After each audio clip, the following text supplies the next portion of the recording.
ભાઈ તમે જાણો જ છો, મેં આગળ પણ કીધું હતું ને આજે ફરી કહી રહ્યો છું.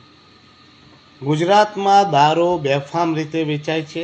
જેટલો ઇઝી દમણમાં નથી દારૂ અવેલેબલ થતો, એનાથી વધારે ઇઝી રીતે ગુજરાતમાં દારૂ અવેલેબલ છે. અને તેનું દૃષ્ટાંત આ વીર નર્મદ યુનિવર્સિટીમાં થયેલો દારૂનો કાંડ છે. હવે મને બતાવો કે વીર નર્મદ યુનિવર્સિટીમાં દારૂ કેવી રીતે પહોંચ્યો?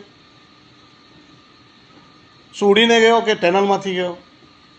જ્યારે દરેક ચેકપોસ્ટ પર હરેક વ્યક્તિને ટિફિન તકની તલાશી થતી હોય, નાનામાં નાનો માણસ અને સામાન્યમાં સામાન્ય માણસની ગાડીઓ ચેક થતી હોય, બાઇકો ચેક થતી હોય, રિક્ષાઓ ચેક થતી હોય, બસો ચેક થતી હોય, વ્યક્તિગત માણસોની તપાસ થતી હોય, તો આ દારૂ આટલી મોટી માત્રામાં કેવી રીતે પહોંચી જાય છે? મને જરા બતાવો. શું એમાં પોલીસોને જાણ નથી? શું પોલિટિશિયનોને જાણ નથી? તમે ગુજરાતમાં આટલી માત્રામાં દારૂ વેચાય છે એ બધાને જ જાણકારી છે. મેં તો કહું છું કે ભાઈ, ગુજરાતમાં દારૂબંધી હટાવી લો, જેથી ગુજરાતમાં મોટું રેવન્યુની આવક થાય. ગુજરાત સાથે સાથે ભારત સરકારની પણ રેવન્યુની આવક થાય. બાકી દારૂ તો આમો પીતા જ છે. આમ સરકારની તિજોરીની જગ્યાએ પાવરફુલ પોલિટિશિયનોના ઘરમાં તિજોરી ભરાય છે. મોટા અધિકારી અને પોલીસ અધિકારીઓની ઘરની તિજોરી ભરાય છે.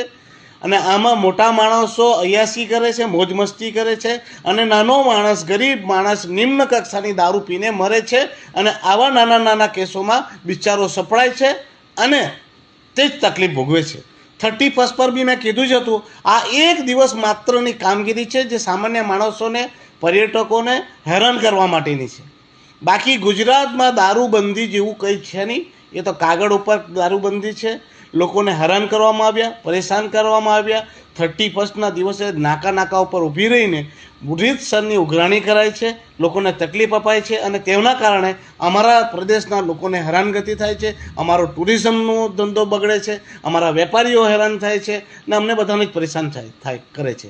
એટલે હું પાછો કહું છું, વીર નર્મદ યુનિવર્સિટીમાં થયેલા કાંડમાં નાના માણસો દંડાશે અને મોટા માણસો બચી જશે.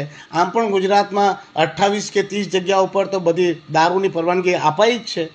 અને મજાની વાત છે કે બીજા ફ્રી સ્ટેટ દારૂ જ્યાં છે ત્યાંના માણસો ત્યાં ગુજરાત જઈને પી શકે, મોટા માણસો આનંદ કરી શકે, પણ નાનો માણસ આનંદ નથી કરી શકતો. આ જ તકલીફ છે. ને ત્યાં મોટા માણસોને મસ્તી છે ને નાનો માણસ, બિચારો ગરીબ માણસ, સામાન્ય માણસ દંડાય છે. એટલે કહું છું કે ભાઈ, દારૂ ગુજરાતમાં ફ્રી કરી દો.